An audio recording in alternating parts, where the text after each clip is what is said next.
నమశంకరాయ. April 30వ తారీఖు రోజున నరసింహస్వామి వారి జయంతి.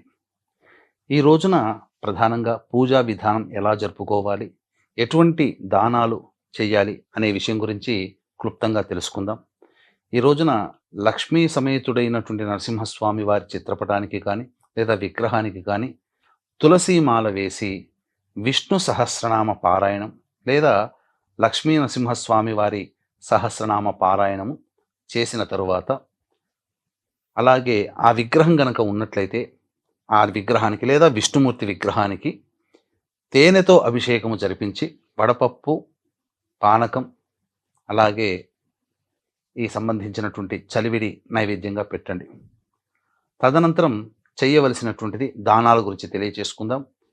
ఇక వీక్షించేటువంటి ప్రేక్షకులకి కూడా మీ జాతకరీత్యా కలుగు విద్య, వివాహ, ఉద్యోగ, దాంపత్య, అనారోగ్య సమస్యలు, శత్రుబాధ, నరఘోష, నరదృష్టి, వీసా ప్రాబ్లమ్స్ వాటికి, మరియు మేష, మిథున, కర్కాటక, సింహ, కన్య, వృశ్చిక, ధనస్సు, కుంభ, మీన రాశుల్లో జన్మించిన వారికి శనిదోష నివారణార్థమై సర్వదోష నివారణ పూజలు, హోమాలు మే 1వ తారీఖు రోజున సాయంకాలం 6 గంటలకి మన పీఠం ఆధ్వర్యంలో జరపబడతాయి.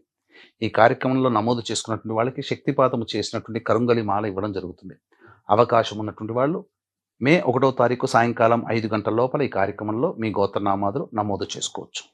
ఇక ఈ రోజున చేయవలసినటువంటి దానములు విసనకర్ర, గొడుగు మరియు రాగి కలశంలో శుద్ధ జలమును నింపి మిఠాయిలు, చక్కటి ఖద్దరు వస్త్రము బ్రాహ్మణునికి కానీ అవసరం ఉన్నటువంటి వాళ్ళకి కానీ దానము చేయవచ్చు.